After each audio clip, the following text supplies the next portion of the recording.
The regular meeting of the Transgender Equity Council will now begin.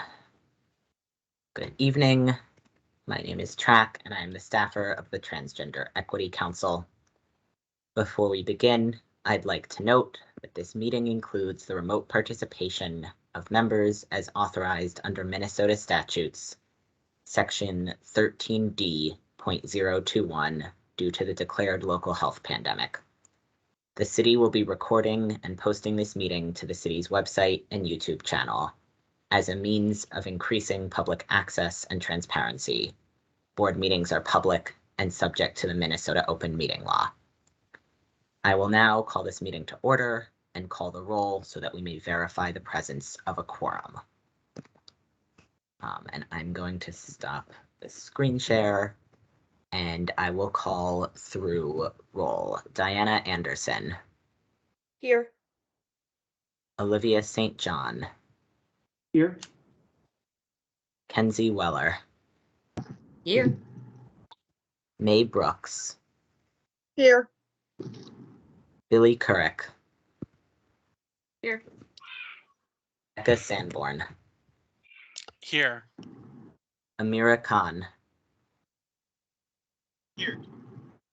Taryn Wood. Here. And Destiny Zhang. Here. Wonderful, and welcome as well to all of the folks who are not currently officially appointed members, but who are here today.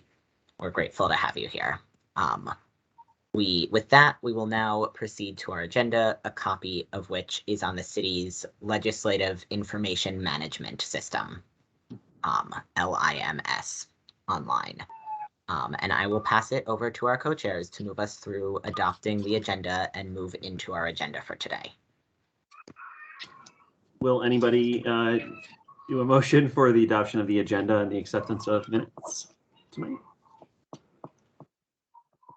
A motion to adopt. Motion to adopt it. Awesome.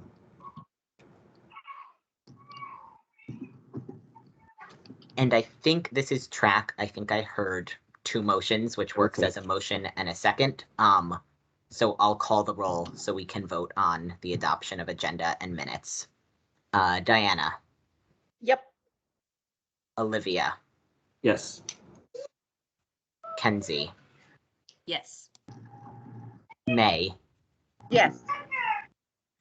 Billy. Yes. Becca. Yes. Amira. Yes. Taryn. Yes. And Destiny. Yes. Wonderful. There are 9 in favor, none opposed, 2 absent. The motion passes and the agenda and minutes are adopted. And with that, I think we're going to move into some updates on ongoing work. And I will still present updates on progress on the TEC recommendations like I normally do. But in an attempt to make this less of me talking at you all, I believe Kenzie's going to kind of walk us through some discussion and brainstormed next steps after each piece that I talk through. So hopefully that will make this easier to engage, and please ask any and all questions. There is no such thing as a dumb question. City government is deeply hard to follow. If you'll give me 1 second, I'm going to start screen sharing a PowerPoint with a little high level on some of the updates. Ryder and Tafton, let us know when we start screen sharing if you have any issues with having each other pinned and need us to pause or anything. And Kenzie, while I get that up, is there anything you want to add? Not at this time.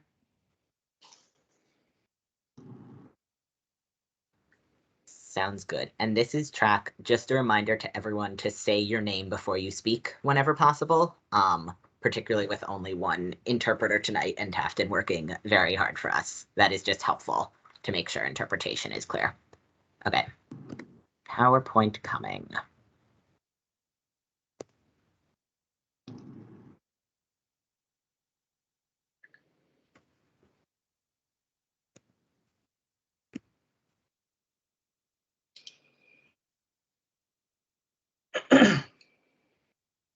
Alrighty, this is track. Are we good on pinning?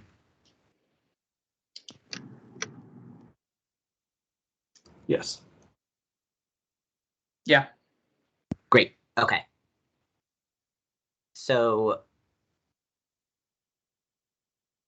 as usual, Oh, good. perfect. As usual, I'm going to start with the first kind of category from your recommendations, which is housing. The two pieces that I'll give updates on are the pieces where I have anything new since last month. So in terms of the tenant opportunity to purchase ordinance, which would, if a landlord is selling their property, give tenants the first chance to try to purchase it before anybody else. There will be some public engagement opportunities when community members can advocate to change or strengthen the text of the ordinance if interested. Those have not been announced yet, but I'm going to let you all know as soon as I hear about them. But that should be coming in the next few months.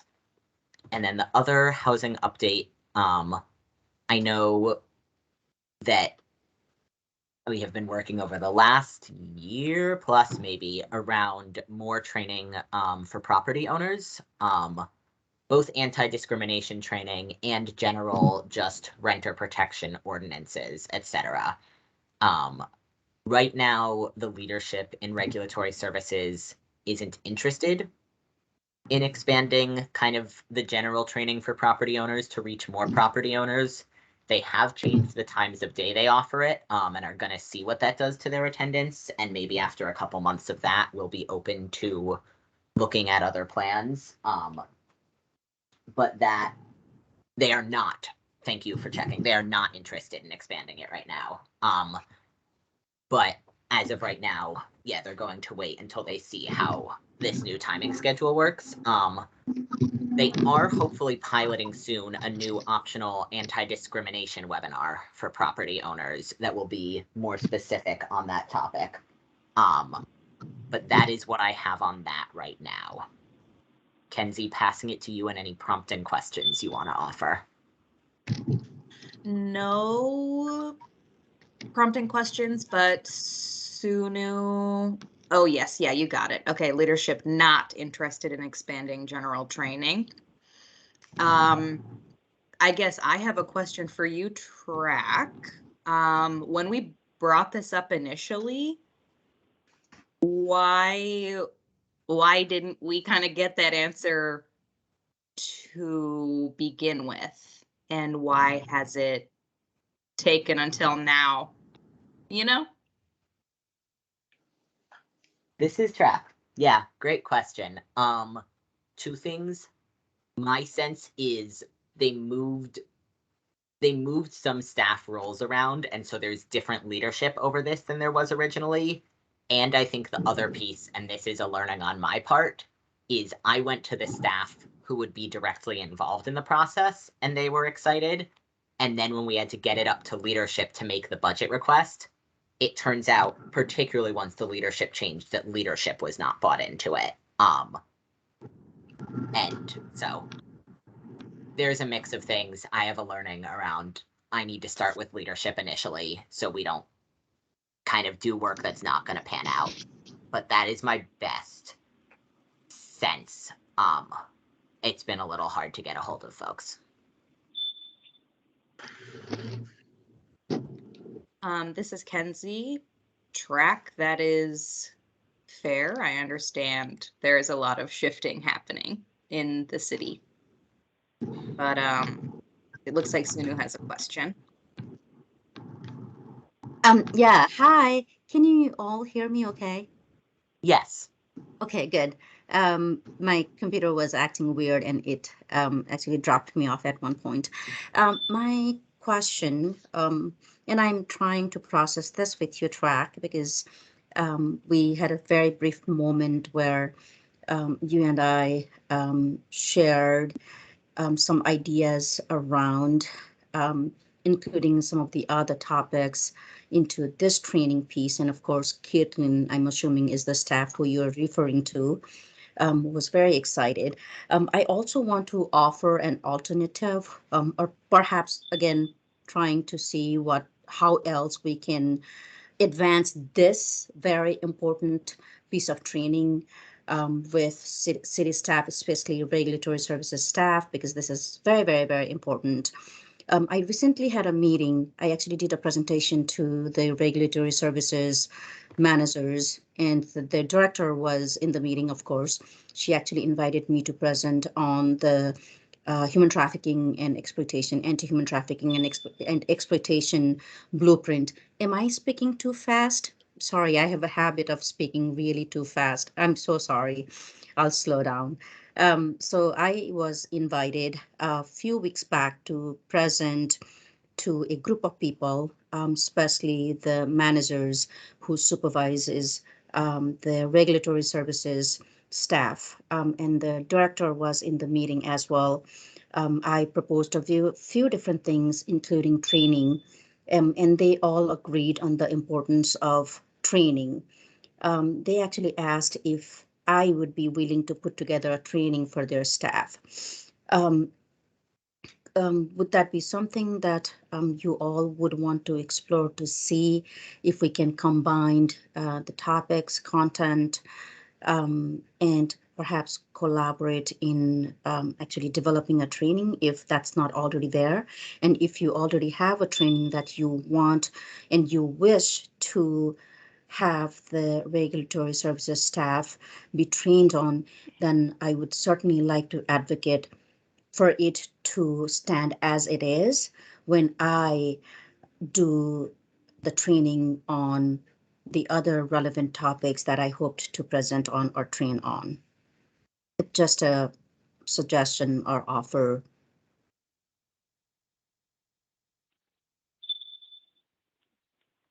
This is Track. Thank you, Sunu, for that.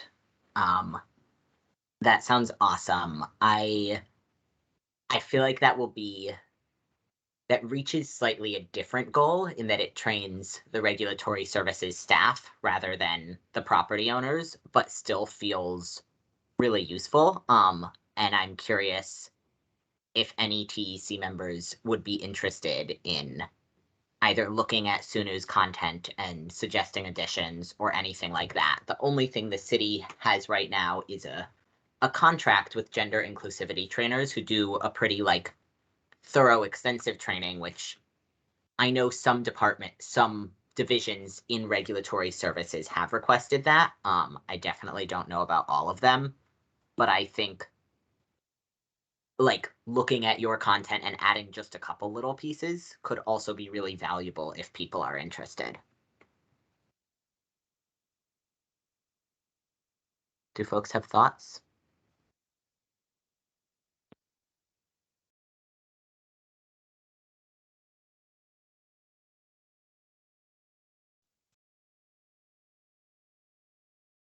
Would it be something that we could collaborate on like a working document, or do you not want that shared?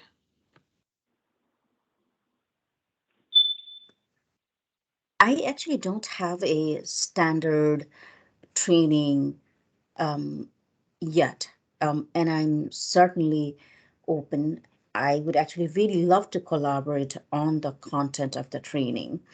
The training that we have provided to environmental health staff and other staff in the city has been very much focused on exploitation of all kinds, violation of human rights. Of course, discriminations falls within the broader categories of human rights violations.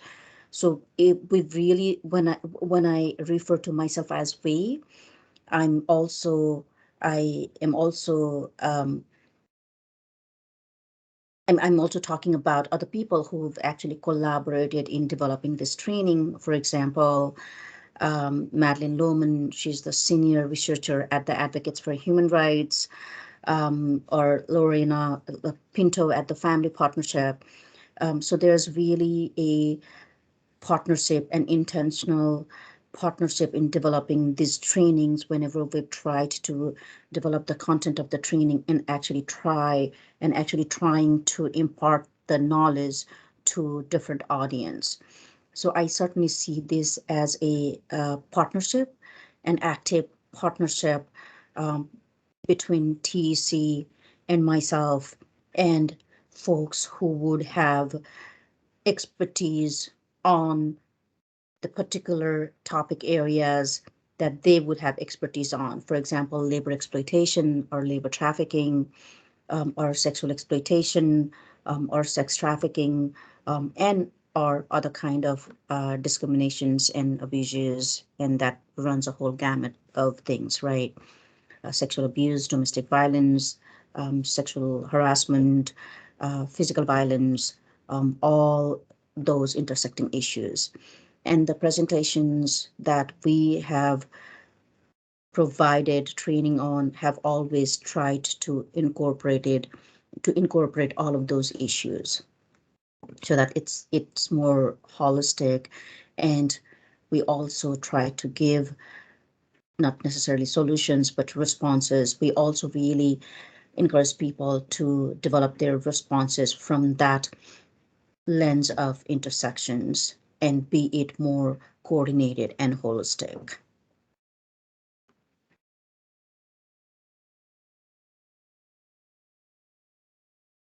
Okay, thank you. This is Billy.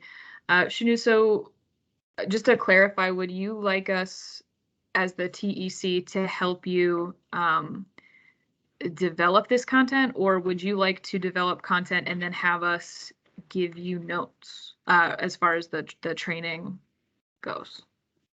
I think whatever you prefer, whatever is convenient for you. I don't want this to be a burden. I don't want this to be an extra work. If you already have the content, I can certainly look it over and see what makes more sense for me to include in the training that is still underway, because I don't have that content especially for the regulatory services staff. What we've tried to do is tailor each of our presentations to fit the needs of specific audience. The training that we provided to environmental health staff should be and needs to be different than the training that we provide to regulatory services staff. To property owners, to police officers, to patrol officers would be different than the training that we would provide to crime prevention specialists. So we are really trying to, I personally am really trying to gather the kind of work that different city staff do in their own functioning of the work, and see how we can make the training that we provide be more usable in their line of work.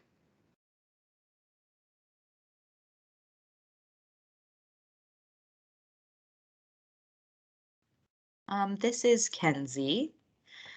I think historically the TEC does very well when there is content developed first, and then we provide feedback. At least that has been my experience. So I personally would absolutely be down to provide feedback.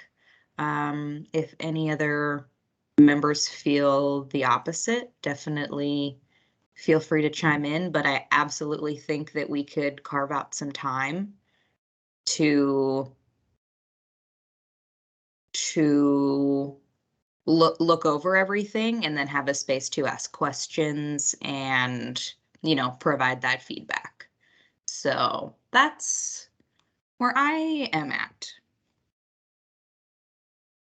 This is Billy. I second what Kenzie is saying. I think that would probably be how we could be most beneficial to you, Shanu, and maybe also something that the policy committee can look over in addition to the TEC as a whole, if you want more eyes on it or more time on it. But we usually will put it on like a Google Doc situation, and everybody can be able to edit it and give feedback on their own time. And yeah, I think that's the way to go here. Yeah, thank you so much for the offer, and that sounds like a really a good next step. I think it works as far as the timeline goes as well.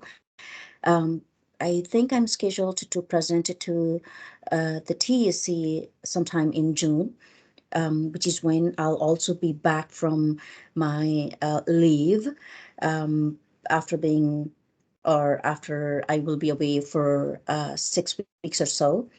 So the timing will work. By then, I'll have the very draft content ready.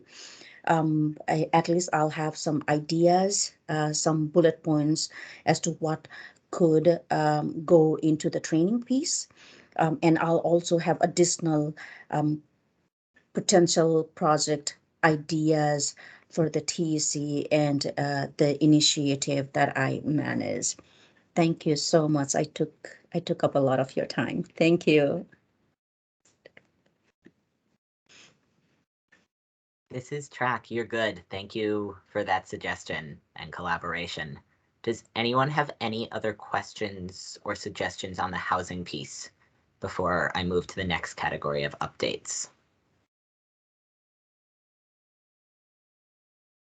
This is Kenzie to interject. I know that we will have subcommittees coming up. Excuse me. So under this tenant opportunity to purchase bullet, so Track, I guess a bit of a clarification. Are we waiting for public engagement opportunities, or could we potentially create some public engagement opportunities? Because I know we voted to have I forget what we decided to call it, but like a public outreach kind of subcommittee. So I think that could be a good way to perhaps create our own opportunities, if that makes sense. It's called community engagement, so it's like a perfect description of what you just said. Beautiful. So yeah, I think that could be a great first thing to brainstorm on for our subcommittee members. This is Track. That totally makes sense. Someone on the phone is having some weird beeping, so I'm gonna mute you, but please press *6 if you want to speak. But yeah, what I put on here was just about official, like, public comment to city council and things like that the city is going to schedule, but that does not mean you all need to wait for them to share your perspectives. And we can put that on the first community engagement subcommittee meeting for sure. Thanks for that, Kenzie. Anything else on housing?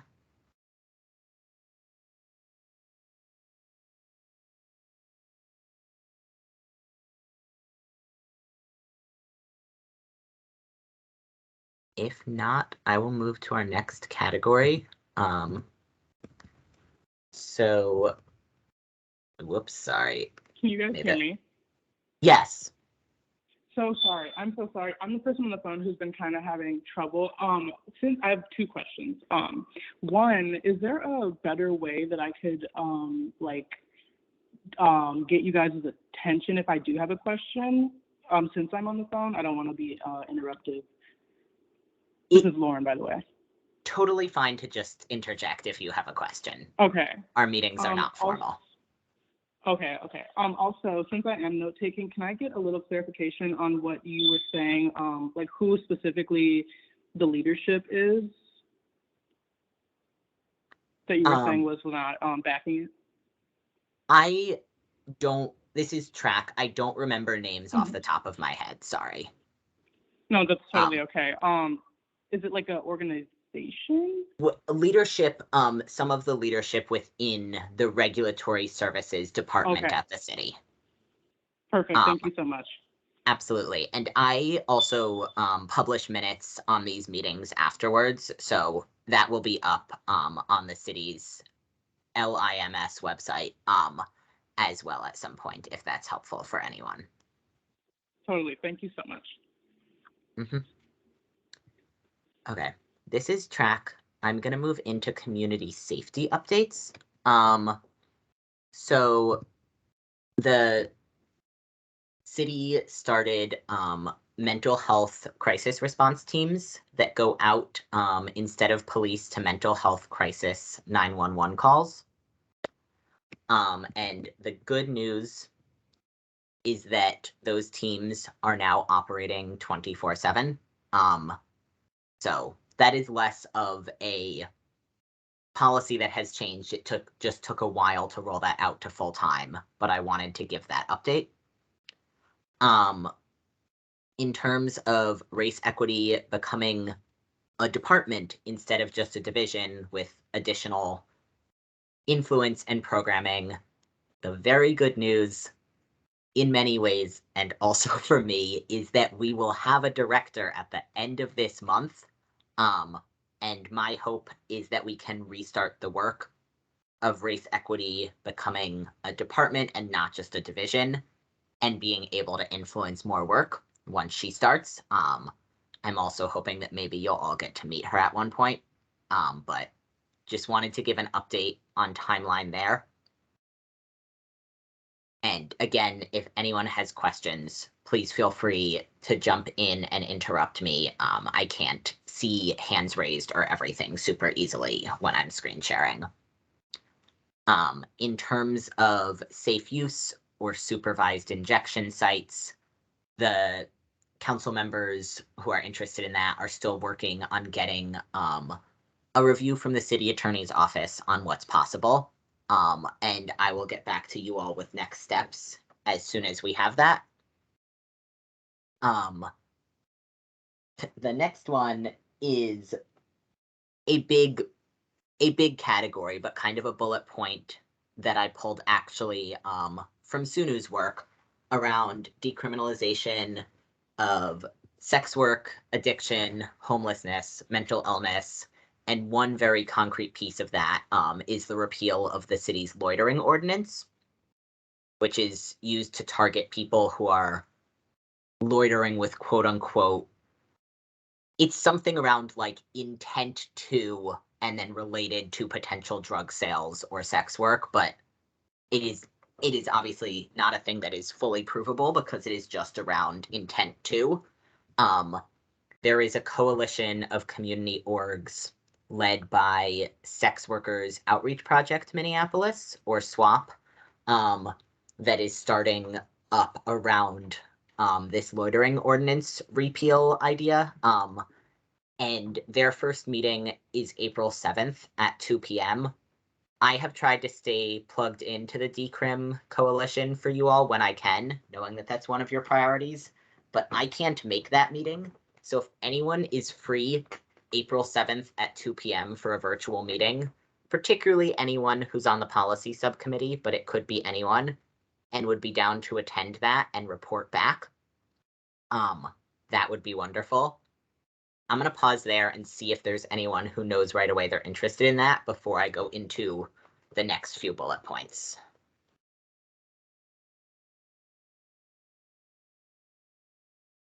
When did you say this again? This is track. It's April 7th, 2 to 3:30 p.m.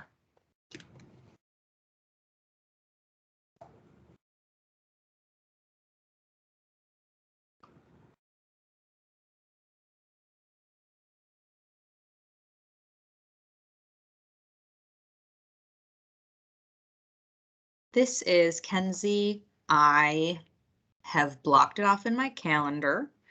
Of course, sometimes life happens, but right now I have every intention to be there. And I will say, I think the last swap meeting that I went to. Sheila Najad was there while she was running for mayor, and that was just really cool to see her be involved. So yeah, that's a shout out to SWAP. They do really great work, and the meetings are always really interesting and informative.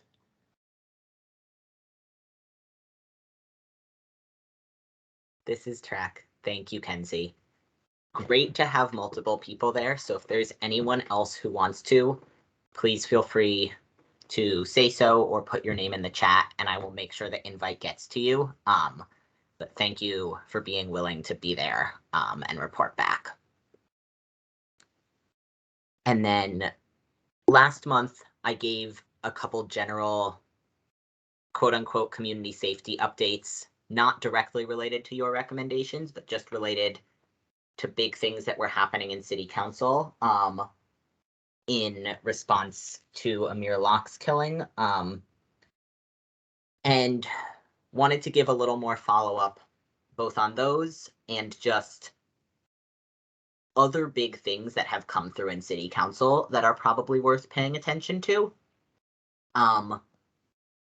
The maybe biggest one of all of those is on earlier this week, an outside organization that the city had contracted with to essentially review the city's response following George Floyd's murder, presented their review to City Council. I watched it and have like 2 or 3 pages of very messy notes. Their review is now public on the city's website, and you can also watch the presentation on YouTube. I think the very short summary, and there's also a lot of press on it, which is maybe more efficient to read than my notes. The short summary is, it is scathing, I would say. A number of the council members were really interested in figuring out how to hold the city accountable to acting on the recommendations from that review. And a number particularly called out that many of the recommendations echoed the recommendations from a 2015 review after Jamar Clark was killed. And clearly those 2015 recommendations had not been implemented effectively in the meantime. And so there were a lot of questions about what's going to make this different. So I want to offer that as an update. I am going to continue to watch for presentations from city staff on what their plans are to respond to those recommendations and implement them. They're theoretically reporting quarterly to council on their progress implementing the recommendations, but wanted to update you all on that, and will continue to keep you updated. Council is also has delayed by a couple weeks their vote to approve the Police Federation contract, the contract with MPD's union, and has delayed by a couple weeks the next steps in the process to try to draft an ordinance to create a Department of Public Safety. There was also a lot of council discussion, and this one I will admit I did not get to watch, so I can't give you quite as much detail, but around MPD's buyback program, which is a way that outside organizations can hire MPD officers at times when they're not on the clock for extra security coverage. And so all of these are things that this is kind of my high level knowledge of what's going on. If there's ever something that anyone wants a lot more information on, I'm happy to try to do that research. I will pause there. Well, no, I will go over the last bullet point and then want to create space for any questions there and anything you want to add, Kenzie. But the last piece is Civil Rights is working with the mayor's office, supporting a review of the city's no-knock warrant policy. I forwarded to you all yesterday afternoon an invitation from the mayor's office to participate in giving feedback on the new draft policy that apparently now exists. Those feedback sessions were today and are tomorrow. It was obviously very last minute. Thank you to folks who have managed to sign up. I am also attending one and will provide feedback. I asked them if there was a longer term way to give feedback since this was so last minute, or a version of the policy that you could look at on your own time and give feedback on. I haven't heard back. I'll obviously let you know if I do.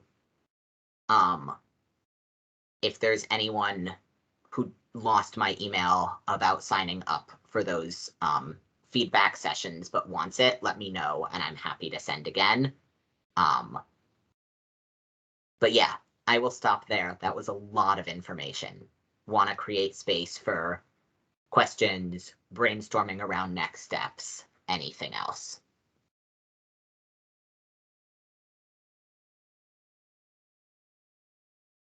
This is Billy. I will say, Chuck, I went to one today at 3 o'clock, and it did go about an hour 15. So if folks need to know the length of time, I think it's dependent largely on the mayor's schedule, but the Q&A section is very long. So just a heads up.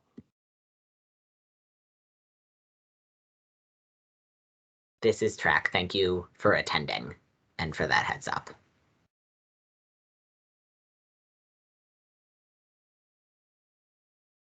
Kenzie, what questions do you have for folks, or what else does anyone have on this?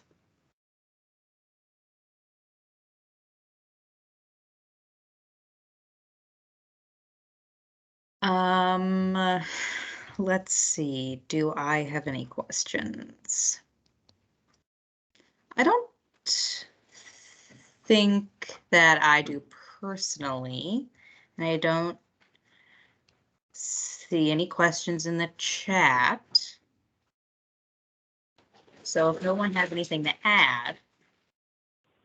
Hi, I have a quick question. This is Lauren. Mm-hmm. Do you guys hear me? Cool. Yes. So can you remind me of where online I can find the review that was released? Yes, this is Track. So anything that's ever in a city council meeting or a board meeting like this, your best way to find it is the LIMS system, lims.minneapolismn.gov. You can either use their search feature, or you can go to their calendar and click on the meeting that it happened in. So this review was presented Tuesday to Committee of the Whole, and in their agenda will be linked both the video of the presentation and the documents themselves. It is not the smoothest system to operate, but one of those two routes should always get you to anything you're looking for. Okay, thank you so much. Mm-hmm. Does anyone, this is Track, does anyone else have any questions? This is Kenzie. I want a real quick shout out that Sunu linked to the blueprint that you referenced, Track, the framework for action addressing sex and labor trafficking and exploitation in Minneapolis. And I'm looking at it right now. There's a lot of great info. So I encourage everyone to take a look, and that's in the chat.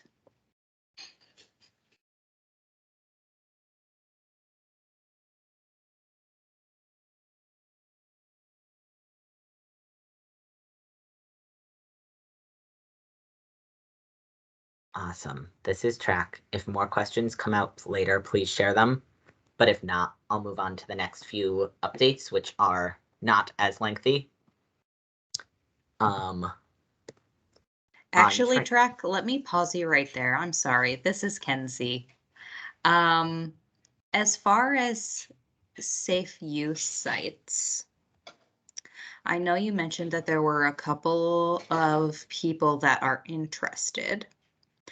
And I was wondering if you have any meetings with those council members coming up where we could get updates, maybe a better idea of what we can do. And I'm specifically thinking about once upon a time, I typed up a letter by the TEC, essentially, in favor of safe use sites. And for newer members, you may not know about that, but we do have a letter that I don't believe was ever sent out, that we were maybe trying to strategically hang on to. So yeah, just wondering about that. This is Track. Great question. Yes, later on this agenda, we're going to talk about opportunities for TEC members to join one-on-ones with council members. We do, so a bunch of the offices are interested. Wards 1 and 5 are the ones who have been the most interested in taking the lead on it. And I think we should, at those next meetings, check in with them about when or if it would be strategic to use that letter. I do actually think that things were just kind of stalled for the past month, particularly Ward 1 focusing on the Department of Public Safety work immediately after Amir Locke was killed. And so I think it is more so that this work paused than that this work has hit a new roadblock and we need that letter in this moment. But I think by the next time we meet with them, that might be a great question to ask. This is Kenzie. That sounds perfect. Thank you, Track.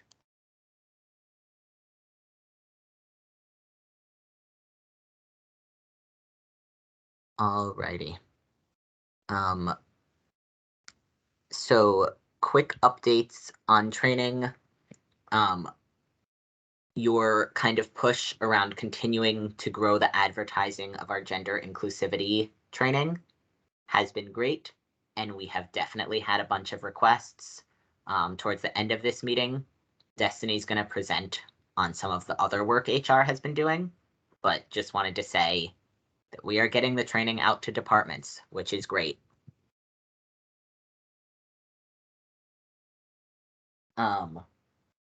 And Ryder, I see your question in the chat. Yes, let's go until 6 and then take a short break for Tafton. Thank you for advocating for that. And thank you, Tafton, for filling in since I haven't heard back from ASLIS about a second interpreter.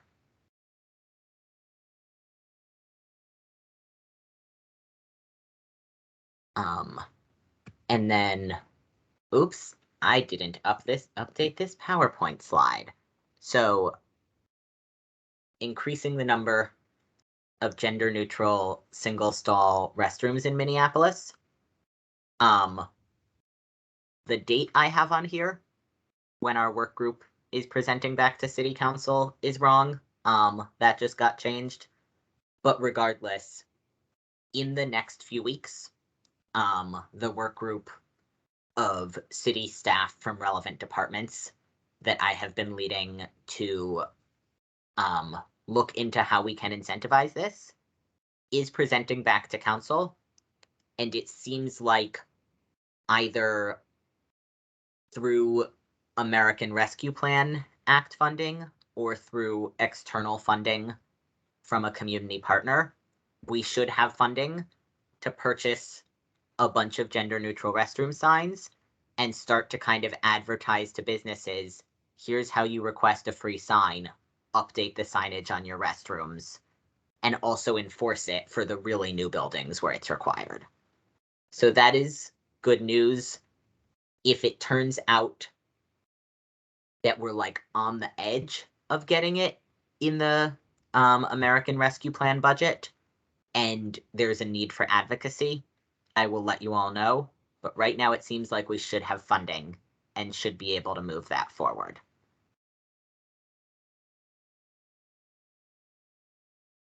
I think That's all I have on updates. This is Olivia. Did Deborah receive a question in chat? Since there's one interpreter. Yep, Right. we are going to take a break in a Sweet. minute.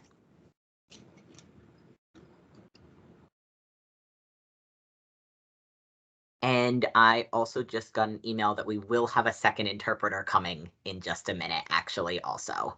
So Tafton will get a real break.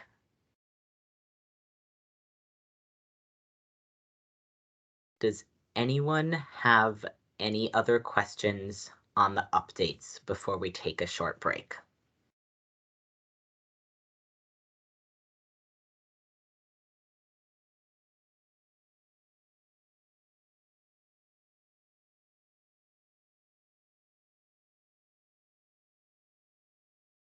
If not, let's maybe take 5, grab water, do whatever you need to do.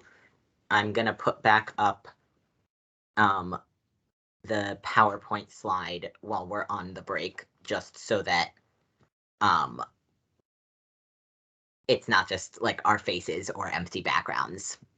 And yes, Sunu, to your question in the chat, I have talked to the Women's Foundation, and they would probably be supportive of offering funding if we can't get it internally from the city. Thank you for your help with that. Okay. Come back at 6:05. Slide is going up.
Hello, Jess. Thank you for jumping in. We actually just took a couple-minute break to give Tafton a rest since he'd been interpreting solo Perfect. the first hour. So we're going to start again at 6:05. Sounds good. Thank you. Totally. Thank you for jumping in. Yeah, no problem. Happy to.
Alrighty, this is track.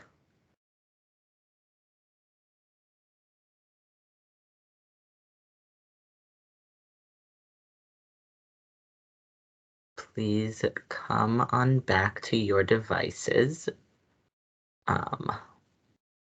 And thank you to Jess, our new interpreter, for jumping in as well, so that we can make this work a little bit smoother.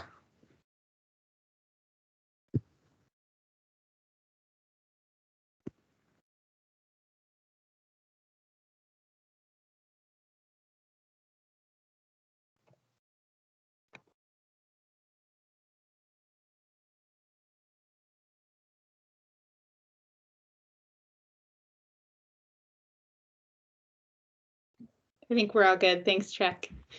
Great. Perfect. I think I have like 2 other quick updates to give you. And if folks could just either like give me an emoji thumbs up or turn on cameras for a second so I know you're back, that would be wonderful.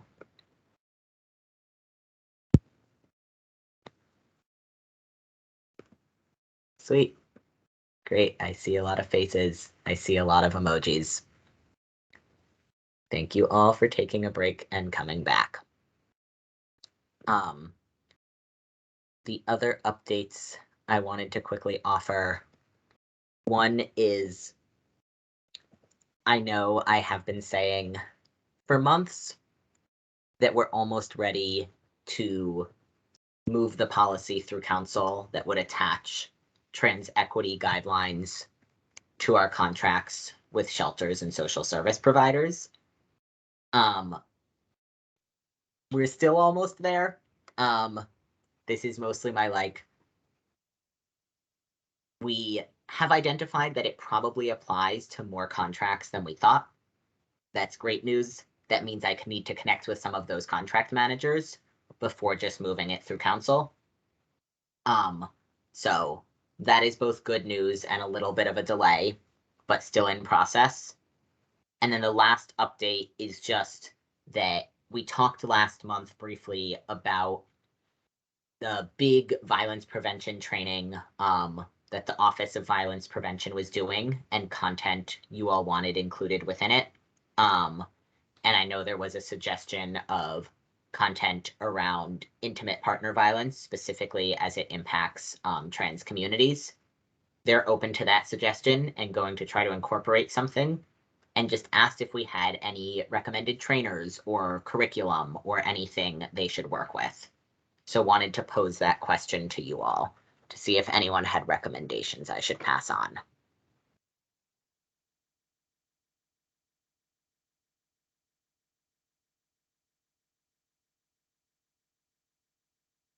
This is Amira. Are there any restrictions for like where this person lives, where this trainer would live? This is track. I don't know what of their programming is virtual or in person, but I would say if you have people from outside of the cities who would be good, still useful to know, and hopefully we can make it work.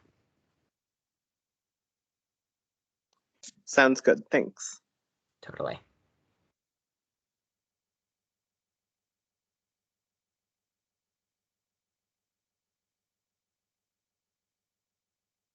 This is track. If anyone comes up with anything later, please feel free to just reach out. But I think I am now finally going to stop talking and pass it back to a co-chair, unless anyone has questions on any of the updates I just gave.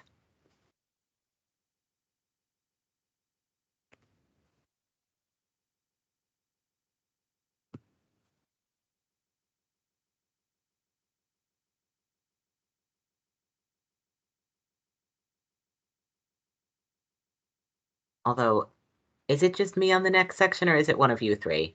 My notes are a mess, I'm sorry. Sorry, y'all. Really transparent facilitation today. I am not at my best. I have in my notes that Kenzie is doing updates on jurisdictions. Are we there in the Yeah. Yes. Yes. Updates from other places around the country. Yes. And then the subcommittee calendar is. Great. Yep. So, this is Kenzie. And I think that I really just wanted to note that there's a lot of shitty policies that are kind of popping up in your Texas, in your Florida. And yeah, I think something that I always think of when I hear of things like this is, well, what can we do? And so, though I don't really have any answers for what we can do, I was wondering if anyone wants to shout out any organizations that they know of, or really anything else that they could think of that would be helpful. I know that in our co-chair meeting, we talked about perhaps getting the city of Minneapolis on board to write a letter to say, hey, we are standing with our trans residents, our queer residents. So yeah, I just wanted to bring that up, and hopefully we can talk about some things that give us a little hope in this time, and shout out some people that are doing some really good work. So this is Olivia. First, I wanted to say on Sunday I attended a protest at the state capitol. I'm not sure who else might have been there, but it was freezing cold. It had dumped snow the day before, and it was supposed to last an hour, and it went 2. But it was some phenomenal speakers, and most everybody stayed the whole time, and we're a couple hundred people at least. So it was really heartening to see people stepping up, and not everybody was trans or a parent of somebody trans. There were people there genuinely interested in supporting us. It's also important to note, on a more negative note, that there was an attempt to put a "Don't Say Gay" bill kind of equivalent in Minneapolis, not Minneapolis, sorry, Minnesota, on the agenda, but it got pulled at the last minute. There are other bills are considering entering for both banning trans people in sports identify with their gender, and then also potentially children receiving HRT. So not HRT necessarily, even puberty blockers, excuse me, let me clarify there.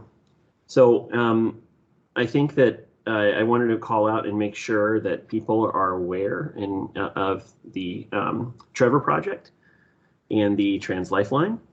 Both of them are always looking for volunteers, and they are always there if you're having any difficulty getting through these days. I know I do sometimes. So they're phenomenal organizations. Trevor Project is working a lot on this, in the background, trying to help fight the things in Texas with Texas ACLU. So. Thanks for that, Olivia. This is Track. I also put a couple Texas orgs in the chat, and we'll put them in the notes that will be posted publicly as well. And yeah, one of the things, as much as it does not feel good to know that things will pass other places, I was also there Sunday, and it felt pretty clear that things would not have the votes to pass in Minnesota and would get a governor veto if they made it that far, which I think was just useful grounding for me and kind of understanding what is the immediate landscape and what is the further out landscape. And I would not recommend trying to look up all of the anti-trans bills nationwide because it's an overwhelmingly long list, but I will put links on the sites that track them in the minutes if anyone wants that. And my understanding is there are currently already legal challenges to the Texas governor's order. And so their actions have been legally paused in court as of at least when I looked that up earlier this week. So I have been having trouble keeping totally updated on the news. A lot of it's not good, but wanted to kind of share the updates I had so that we could all ground ourselves in it, like a very accurate sense of what's going on nationwide. Because I know, at least for me, that's helpful. Yeah, and we also wanted to acknowledge everything that's going on in the meeting because I know that's on a lot of people's minds.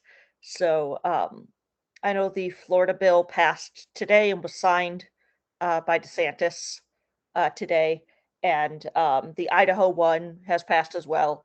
So there is a lot going on, and if you are feeling overwhelmed and stuff, please don't be afraid to reach out to, at least to me as a co-chair. I'm happy to talk about things. I keep up on the policies and stuff, so I can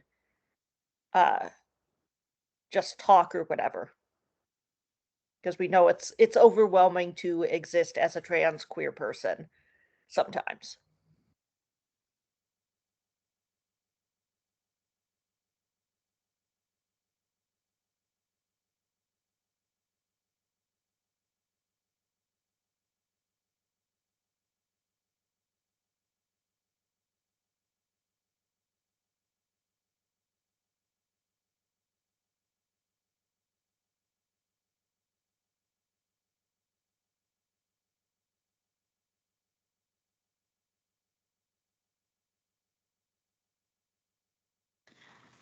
Well, if that's it for that, I really don't think that we need to spend more time dwelling on negative stuff.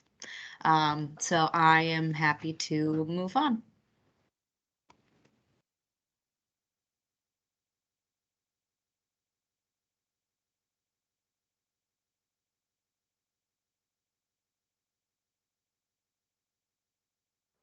All right, so next is subcommittee stuff.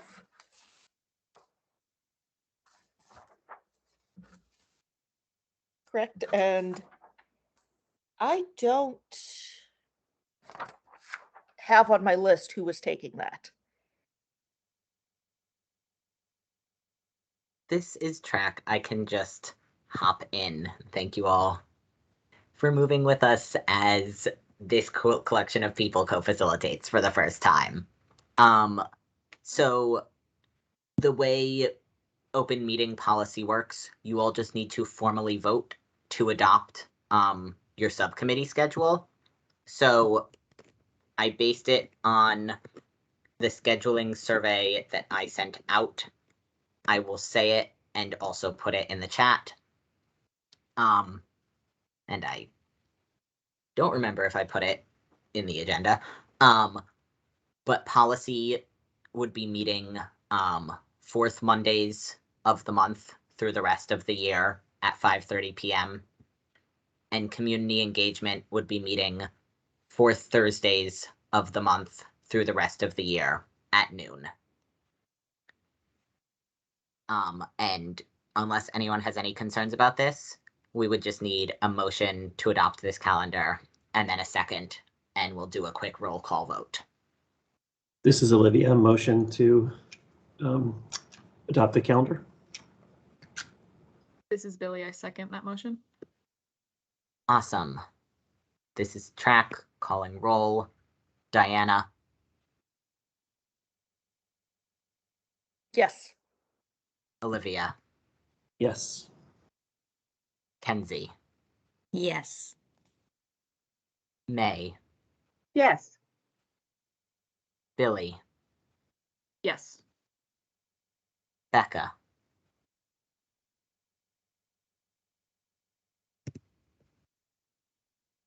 Oh, it looks like we lost Becca. Okay. Amira, Yes.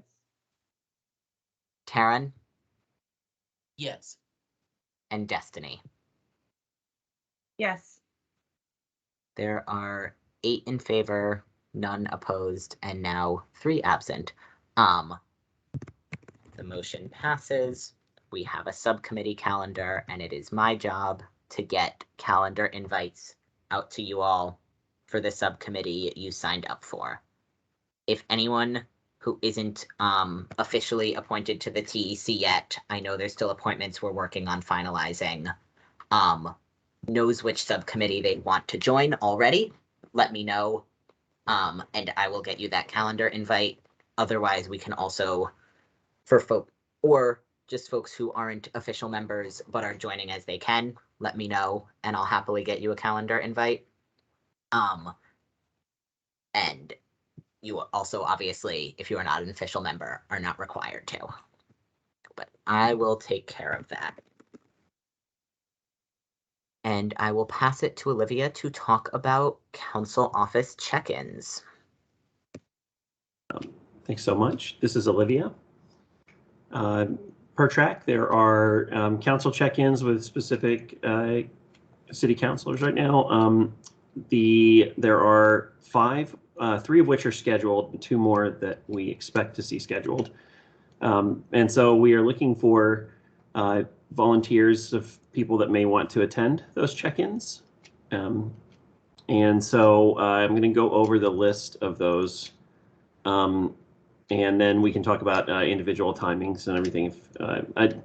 Track, do we want to look for volunteers during the meeting, or is this something we want to do, like a sign up outside it? This is Track. I would say if people want to volunteer during this, go for it. And you're also welcome to contact me later. Extra awesome if you live in the ward of the council member you're volunteering for, but if there is just one you want to sit in on to learn, it doesn't have to be a ward you live in by any means. I know not everyone is a Minneapolis resident anyway.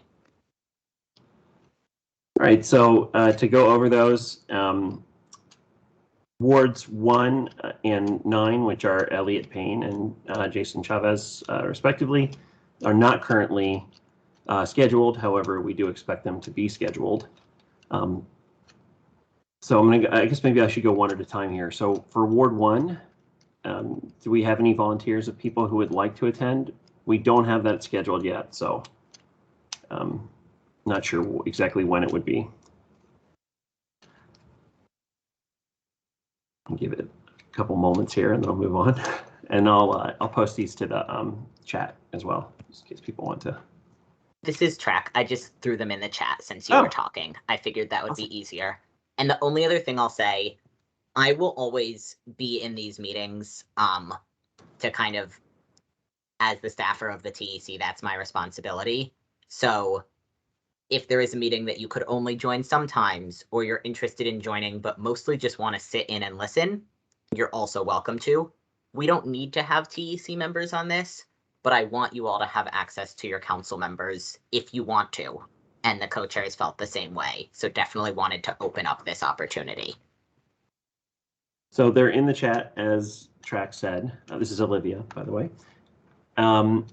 So you'll see there, yeah, it's wards 1, 5, 9, 10, and 8.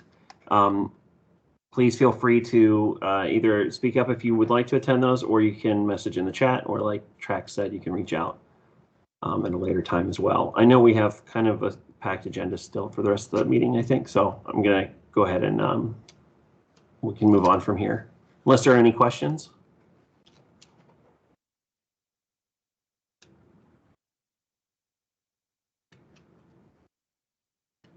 Okay. All right, I think we can move forward. I believe it's the presentation plan for 2022. Yep, and that is me. Sorry, my camera's having a little bit of trouble. Me being Diana. So we got some very good suggestions for the presentations, and we are starting to implement those. We did need some clarification from people who submitted a couple of them, and we don't necessarily have to do that right here in the meeting, but we can also do you can email Track afterwards to give more ideas for presentations or for whatever clarification that was. So we have the human trafficking prevention and response, the organization Gender Justice. So they are one of the sponsoring organizations for the rally that happened this weekend. And they do a lot of legal stuff around any issues pertaining to gender. So they have a reproductive justice campaign that they do, and they also do a lot on trans issues. And then the Office of Performance and Innovation Alternatives to Policing, and stuff, the public defense, the public safety sort of crisis intervention group would be good. The Division of Race and Equity, Black Visions, which is a collective here that does a lot of work around both Black Lives Matter and supporting for the BIPOC community in the area. And then Sex Workers Outreach Project, which Track talked about earlier. And then a couple of people had submitted the City of Minneapolis Civil Rights and Minneapolis Public Schools. Since we heard from public schools in December, we are just wondering if there was any specific issue around public schools that people wanted to hear from. And same thing with civil rights. What specific issues did people want to talk about with that? And so if you are one of the people who submitted those, you can feel free to speak up now or send an email after the meeting, I think would work as well.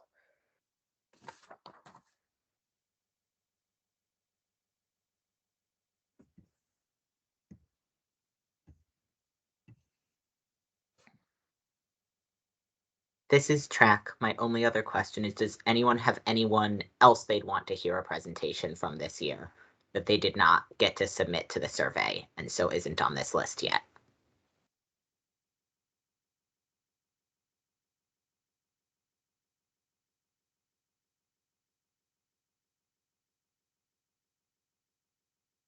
This is Billy. I forgot to add it to mine, but since we are focusing on safe use sites, Southside harm reduction might be good to collaborate with if we can get a hold of them.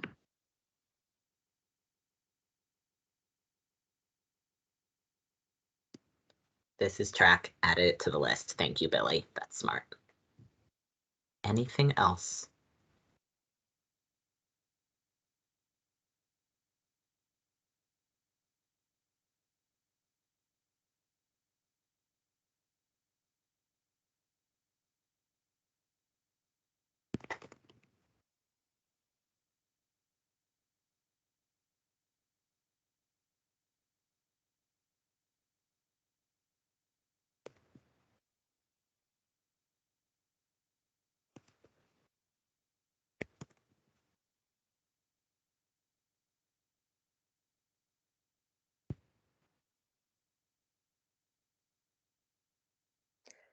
This is Diana. It looks like that's it for this part of the thing. So, Track, do you want to introduce Destiny? This is Track. Yes, I'd love to. So our presenter today is also a very long-term TEC member. Thank you, Destiny. But the co-chairs suggested pulling her in today as well to give us more updates on some of the things the city's doing specifically around resources for trans employees. And Destiny, I won't try to summarize your work more than that, but would love for you to take us through kind of what the review process was and what's coming out of it. And excited to hear folks' questions and feedback for Destiny. I don't remember your exact title, so I didn't even do that part either. That's okay. Hi, everyone. I'm going to go into presentation mode, and I will wait a couple of minutes to make sure the Asl interpreters can pin themselves. If you could let me know when you're ready, and I will start talking. And then also while I'm in presentation mode, I can't see if there's questions in the comments or if anyone's raising their hand. So if Track, you could help me out by letting me know. Fantastic. Share my screen.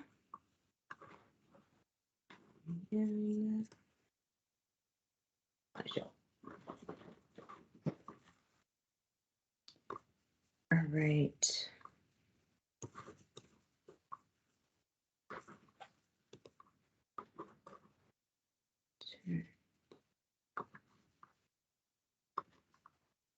Are we ready? Are the ASL interpreters pinned and ready to go?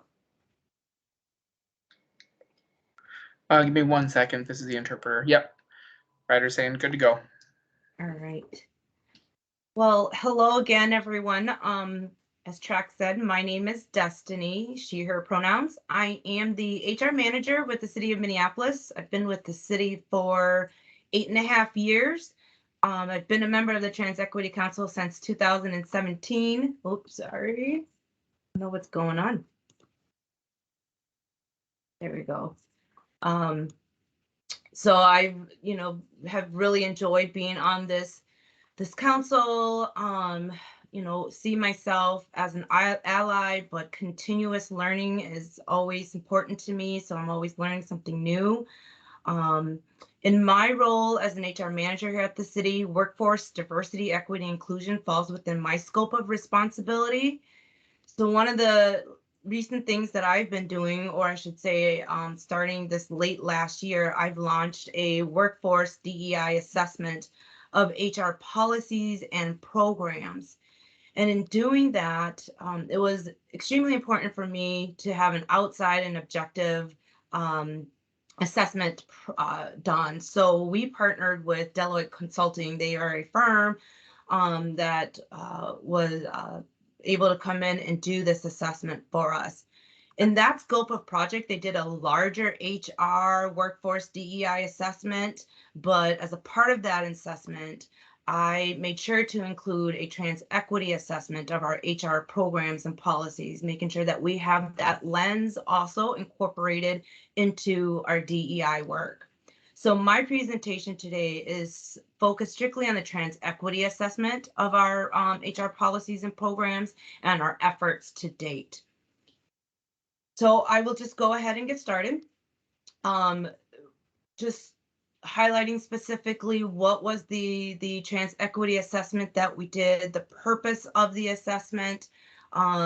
We really put the scope around the trans equity assessment as identifying areas of opportunities to engage in gender inclusive practices around gender identity. The scope of this assessment really focused on 4 key areas in HR. And the first one was recruitment, employee benefits, organization competency, and policy. We had each of the business owners of these 4 areas of HR answer an assessment questionnaire. In fact, this questionnaire was actually developed back in late 2020, prior to us even launching this bigger HR DEI assessment. And in late 2020, unfortunately, we weren't able to launch the trans equity assessment. But when we were starting this larger HR DEI assessment, I made sure to incorporate it as a key component. The main parts of this questionnaire was taken from the Human Rights Campaign Toolbox. I then made revisions to the questionnaire with input from the Trans Equity Council, the Trans Issue Work Group. I engaged a few trans and GNC identified employees. Once I got all of that feedback, we compiled this questionnaire and we sent it out to the business owners, like I said, at the start of this assessment process. These business owners of those 4 areas of focus responded to the questionnaire. We provided their response back to Deloitte to review and provide us with their understanding of where we had some opportunities, and then also for them to give us some recommendations. So I'll talk about what those findings are, and then I'll dive into recommendations. So the first findings, as you recall, we had those 4 specific areas. The first finding that that they identified was that city job applications lack the ability for candidates to note their preferred names, share their gender identities, and specify gender pronouns. So our GNC and trans folks didn't see themselves in our application process. It was not a very inclusive process for them as they are applying for jobs here at the city. The second finding was that our onboarding forms lacked opportunities for new hires to note preferred names in addition to legal names wherever possible. So again, that experience of a new hire was not very gender inclusive. Third finding was that employees are encouraged but not required to complete gender inclusivity training annually. So as mentioned earlier in the updates from TRAC, was that we, recently contracted with a new contractor to do gender inclusivity training. We have taken the approach of mandatory through department leadership, but not a mandatory training like how we have our ethics training and anti-discrimination, harassment, and retaliation policy training. The next finding was that some our insurance benefits did not include a very gender inclusive coverage. And so part of the recommendation that I'll talk about next is how do we enhance our current benefit coverage to be more gender inclusive?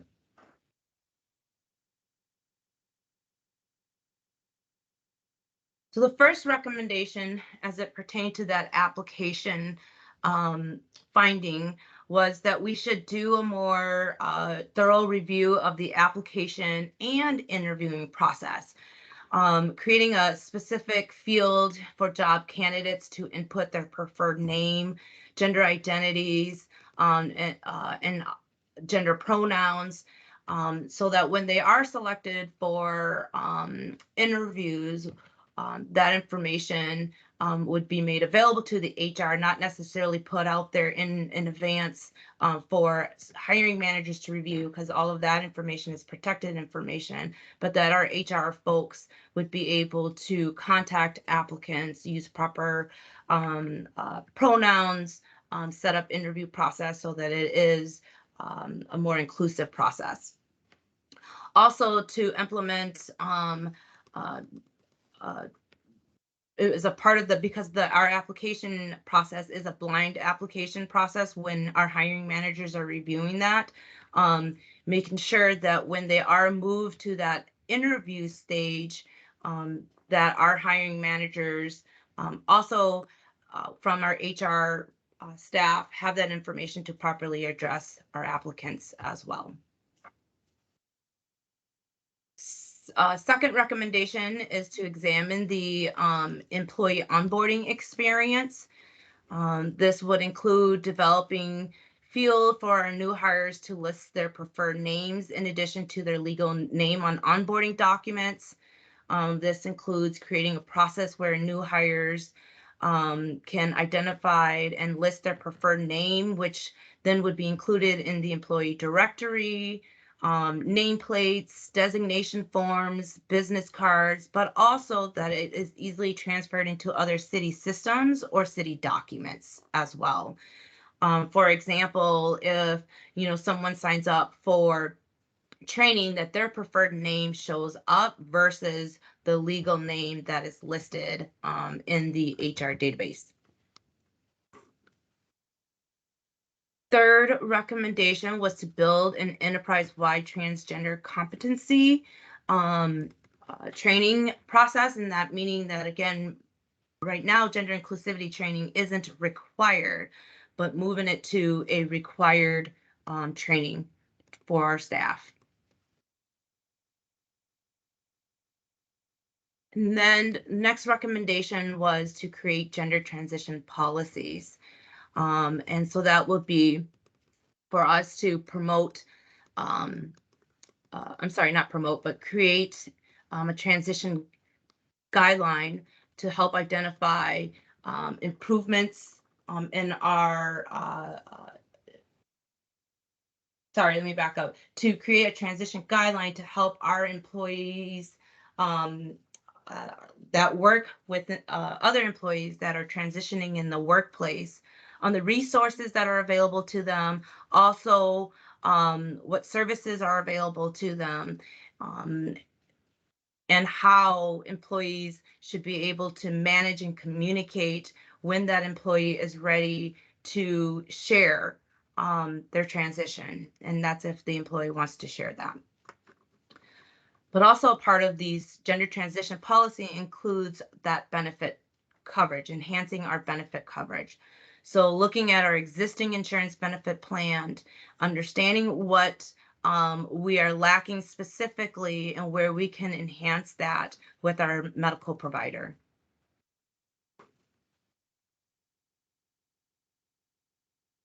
So we have, from these recommendations, we have identified some specific areas that we want to take action first and prioritize as things that we can address. So we have put together an action plan. First priority that we want to address is around that application process. And a part of that application process is going to tie into something else that I'll also talk about that actually didn't come through our specifically come through the assessment, but does tie into a second recommendation as well. So with the application process, our action plan here is to partner with our HR business partner solutions division within HR to include a voluntary section where applicants can self-identify gender identity, sexual orientation, their preferred name, and their pronouns. We've kickstarted this initiative in February. So to date, we've connected with our application administrator and understand that we do have this capability to incorporate this voluntary section with questions. Because our application system talks directly with our HRIS system, which stores all of our employee personnel information, which also carries over into that onboarding experience is where, was that second recommendation. That we also, as a part of this action plan, said it is important for us to tie in our city HR database as a part of the action plan, since all of this talk to each other in one way or another. So we have also started this process as well in February, and this is that we are partnering with the Information Technology Department and our HR Technology Services Division to assess the capabilities of our system to include preferred name, gender identity, sexual orientation, and pronouns. And through that starting of that initiative, we've already started building the field values to input into the HRIS database. We are able to do that and have all of those features available so that an employee can self-identify that information. We also have met with our larger HR leadership team to discuss security of the information because it is considered private information, as well as how we want to use this information, such as analytics to understand our representation of our employees, data analytics for targeted recruitment. So we've engaged and have a lot of conversations about it. We're really excited about being able to do this both in our applicant system, in our HRIS database. We are continuing to explore how that does transfer into other programs, such as our learning and development program and pulling out training rosters so that preferred names show up versus legal names. So we're really continuing to explore this, really excited about it. The next recommendation that we have was around onboarding. We will start this initiative in about April with the onboarding, because we've already, as I mentioned, tied in the city applicant system, the city HRIS database into the onboarding experience of forms and whatnot. We also realized that it was important through the new employee orientation process that we don't provide our new employees with maps of where all our gender neutral restrooms are located, and it shouldn't be a maze or a kind of figure it out yourself type of process. So we will be partnering with our HR Learning and Development Division that leads all of our new employee orientation sessions to provide employees with maps of city facilities where gender neutral restrooms are located. The next recommendation, if you recall, was around our benefits, and that was to enhance our benefit package to be more trans inclusive. So we are partnering with our HR benefit division and benefit provider to expand our coverage. We will start this initiative with further discussion in about late April or May. I've already checked in with our benefit leader and have discussed the enhancement of coverage to understand the process of what we need to go through to engage our benefit provider in these conversations. And then the last recommendation was around the transition guidelines. Again, this recommendation was really established for us to establish guidelines that specify the process for and people charged with helping a transitioning employee manage their workplace transition. We have not started on this particular initiative yet, but we would like to get started in this initiative in April. I think the first step for us to begin this initiative is to build a work group to help us in developing the city's transition guideline. As of right now, the work group, in conversations with TRAC, we talked about what does this work group look like? What will we like it to look like? What voices do we want present in this conversation, in this development of this transition guideline? So, you know, as it falls within my scope of responsibilities, I am the project owner, and then working very specific with partners, definitely including TRAC in this conversation as a key partner. We would like to have 1 or 2 Trans Equity Council members to be a part of the conversation. We would engage members from the Trans Issue Work Group into the conversations, and then we would also engage 1 or 2 HR business partners in the conversation. Here at the city, our HR business partners are the direct liaison from our employees or our departments back to HR. And so they work directly with employees. They work directly with supervisors, managers, department leaders, and oftentimes they are the first one to know when an employee has questions, concerns, or want to notify us about their decision to transition in the workplace. So it's important to have them be a part of this process as well. Also, as a part of the work group, sporadically throughout the conversation and development of the work, we will include other subject matter experts into the conversation, such as benefits, right? In terms of what resources are available from our benefits package, what do they need to be aware of? How does transition impact benefits or their personal benefits or anything like that? So we will make sure to engage with subject matter experts throughout the work.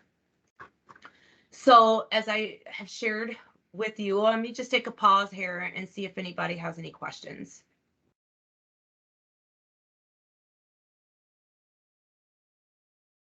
Okay. Hearing none.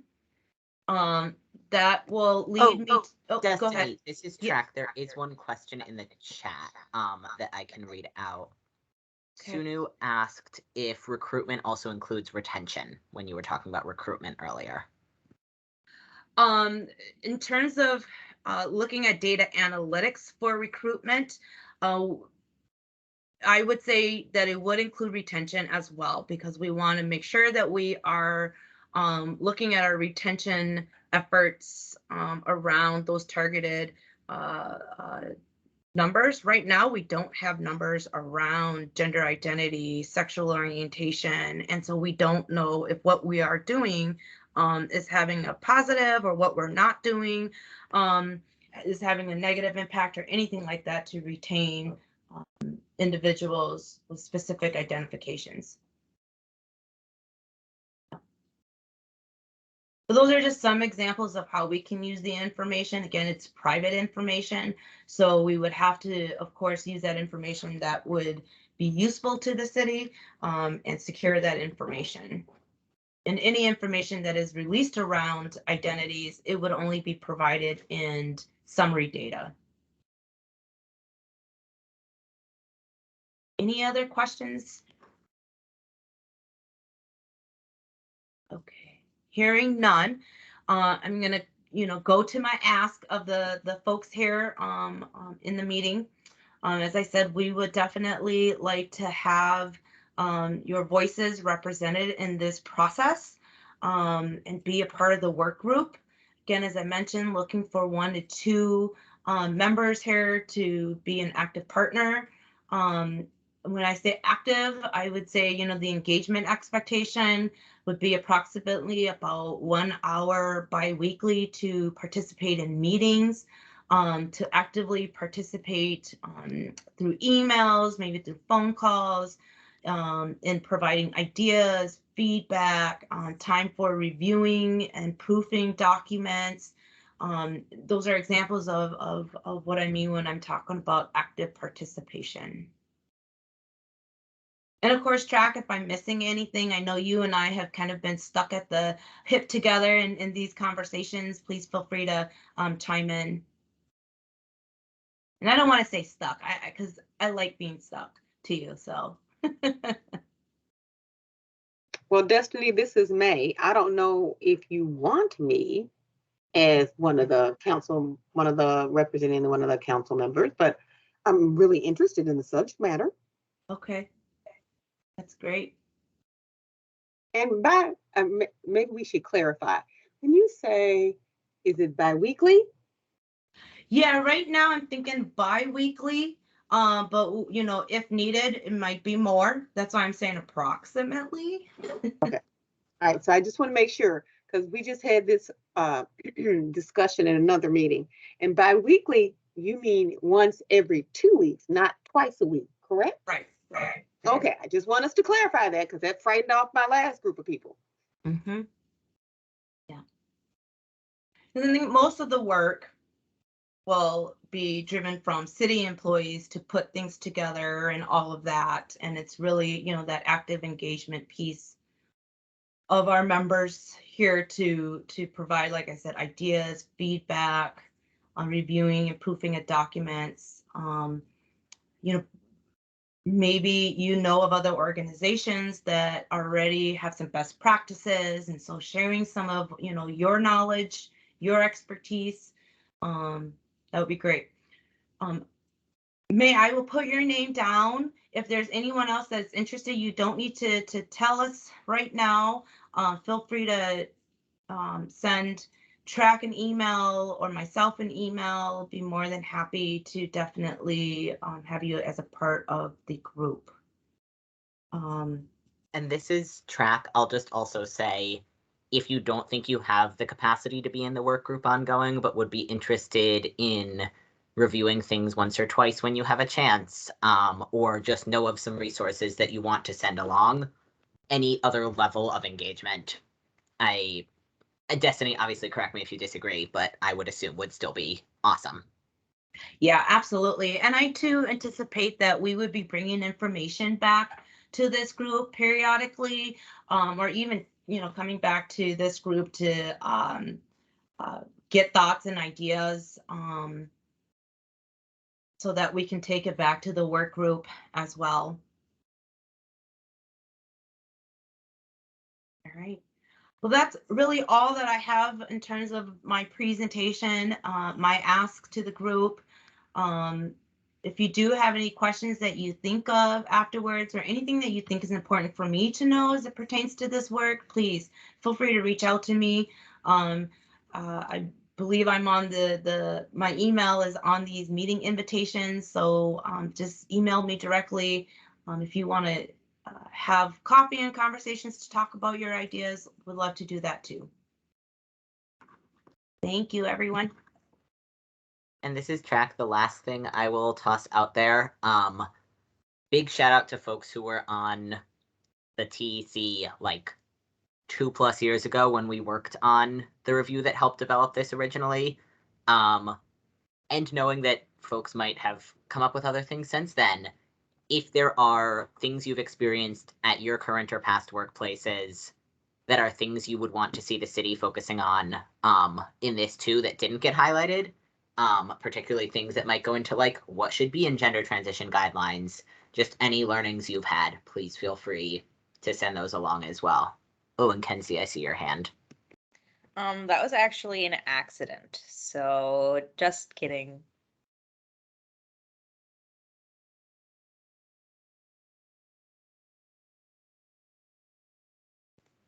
Great. This is Track. Does anyone have any more questions on any of the many things we went through today before we wrap up and adjourn?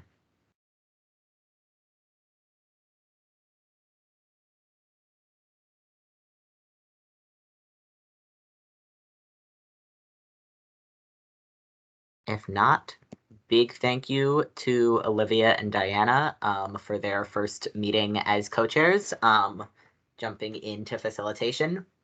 Thank you to everyone for being here, and can we have a motion to adjourn, please? This is Olivia, motion to adjourn.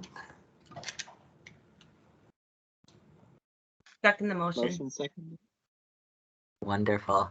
Have a great night, everybody. Take care. Bye.